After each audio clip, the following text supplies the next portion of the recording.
ഈ കാണുന്നത് ഒരു സ്റ്റേറ്റ് ഹൈവേ ആണെന്ന് പറഞ്ഞു കഴിഞ്ഞാൽ ബുദ്ധിയില്ല ആരെങ്കിലും വിശ്വസിക്കോ? എന്താ വിശ്വസിച്ചേ പറ്റുള്ളൂ. ഇതൊരു സ്റ്റേറ്റ് ഹൈവേ ആണ്. ഇത്രയും മോശപ്പെട്ട റോഡ് തമിഴ്നാടൻ ഉണ്ടോന്ന് എനിക്കറിയില്ല. കാരണം അത്രയും മോശപ്പെട്ട റോഡ്. നമ്മുടെ കേരള റോഡൊക്കെ ഒന്ന് കാണണം. എന്താ റോഡ് വർക്കൊക്കെ കഴിഞ്ഞിട്ടാണ് ഫിനിഷ് ആയിട്ട് അടിപൊളി റോഡല്ലേ.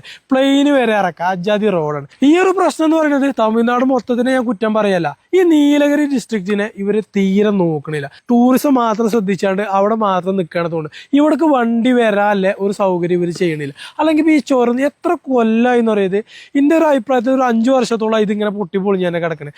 2018 പ്രളയത്തിന് ശേഷം ഈ റോഡുമ്പോൾ പിന്നെ ഒരു പണി ഇവർ എടുത്തിട്ടില്ല. അതിന് ശേഷമാണ് നമ്മൾ റോഡൊക്കെ നന്നാക്കിയാണ്ട് അടിപൊളി. നിങ്ങൾ നോക്കാണിത് ഓരോ ഇതുണ്ടോ, ഒരു റോഡിൻ്റെ എഡ്ജ്. അത് ഒരു വണ്ടി ഓപ്പോസിറ്റ് വന്നു കഴിഞ്ഞാൽ ഒരു വണ്ടിക്ക് ഒന്ന് ജസ്റ്റ് സൈഡ് ഇറക്കിയാണ്ട് എഡ്ജ് കൊടുക്കണമെന്നുണ്ടെങ്കിൽ ഇതൊക്കെയാണ് എഡ്ജ് ഇറക്കണത്. ഇതൊക്കെ എഡ്ജ് ഇറങ്ങിയ വണ്ടി മാറി. എത്ര വണ്ടി ഈ ചുരത്തുമ്പോൾ മാറിയുണ്ട്. ഇതുപോലത്തെ വലിയ വലിയ കണ്ടെയ്നർ ലോറികളാണ് ഇതിൽ കൂടുതലായിട്ടും പോണത്. പിന്നെ ഊട്ടിക്കുള്ള കേരളത്തിൽ നിന്ന് പ്രധാന റോഡ് മാർഗ്ഗം അത്. ഇത് കൂടെയാണ് ടൂറിസവും കാര്യങ്ങളൊക്കെ വർദ്ധിക്കുന്നത്. ഇങ്ങനത്തെ റോഡായി കഴിഞ്ഞാൽ ആരാ വരിക? ഇനി എത്രത്തോളം അപകടങ്ങളായി ഇത്രയും മോശപ്പെട്ട റോഡിലൂടെ പോകുന്നു കഴിഞ്ഞാൽ നമുക്ക് സംഭവിക്കാം.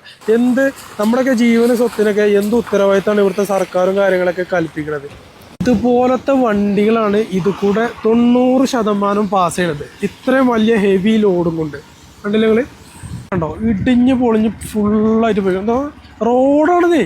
റോഡിൻ്റെ എഡ്ജ് കഴിഞ്ഞാൽ പിന്നെ താഴത്ത് കൊക്കയാണ്. എന്ത് സേഫ്റ്റി അവിടെയൊക്കെ ഉള്ളത്? എന്താ ഒരു റോഡ് നന്നാക്കാത്തത്? അല്ലെങ്കിൽ അതിനനുസരിച്ച് യാത്രകൾ ഇവിടെ ഗതാഗതം പോലെ അതിനനുസരിച്ച് ക്രമീകരിക്കണം, റോഡ് നന്നാക്കണം. ഇത് ആകെ എന്തോ. ഇതിപ്പോൾ ഇനി കുറേ ആൾക്കാർ ഒരു ദുരന്തം, വലിയൊരു ദുരന്തം ഉണ്ടാവുകയോളം ഒരു കാത്തിക്കാൻ തോന്നുന്നുണ്ട്. ഇവിടുത്തെ ഈ ബാരിക്കേഡും കാര്യങ്ങളൊക്കെ ഫുള്ള് പോയിട്ടുണ്ട്. ഇതൊന്നും റിപ്പയർ ചെയ്യണ പരിപാടി ഇവർക്കില്ല. ഇതെന്താ ഫുള്ള് വലിയ വണ്ടികൾ അതുകൂടെ പാസ് ചെയ്യണത്.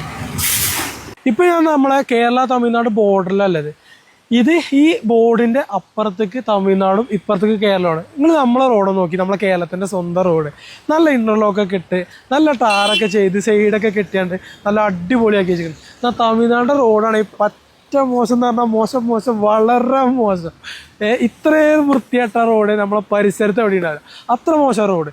മോശം എന്ന് പറഞ്ഞാൽ ഇതിലൂടെ യാത്ര ചെയ്യുന്ന ആൾക്കാർക്ക് എന്ത് സേഫ്റ്റി അല്ലേ? നമ്മളൊക്കെ ഇൻഷുറും ടാക്സൊക്കെ കൊടുത്തിട്ടല്ലേ റോഡ് കൂടെ വണ്ടി ഓടണേ. അപ്പോൾ നമുക്കില്ല സേഫ്റ്റി റോഡൊക്കെ തരല്ലേ സർക്കാരിൻ്റെ ഉത്തരവാദിത്തമാണ് അല്ലേ? ആണ്. അപ്പോൾ നമ്മൾ പ്രതികരിക്കണം. ഞങ്ങൾക്ക് ചെയ്യാൻ കഴിയണതാണ് ഞങ്ങൾ വീഡിയോ കാര്യങ്ങളൊക്കെ ചെയ്തുകൊണ്ട് ഞങ്ങൾ ചെയ്യണത്. അപ്പോൾ ഇത് കൂടെയൊക്കെ വരുന്ന ആൾക്കാർ പ്രത്യേകം ശ്രദ്ധിക്കണം. ഫാമിലിയും കാര്യങ്ങളൊക്കെ കൊണ്ടുവരുന്ന ആൾക്കാർ കോടൊക്കെ മൂടി നിൽക്കുന്ന സമയത്ത് നമുക്ക് റോഡ് കറക്റ്റ് കാണാൻ കഴിയില്ല. അപ്പോൾ വണ്ടിയൊക്കെ പതുക്കെ പോവുക, സ്ലോ ആയിട്ട് പോവുക. കോടുള്ള സമയത്ത് എഡ്ജൊക്കെ നോക്കിയിട്ട് ഇറക്കുക.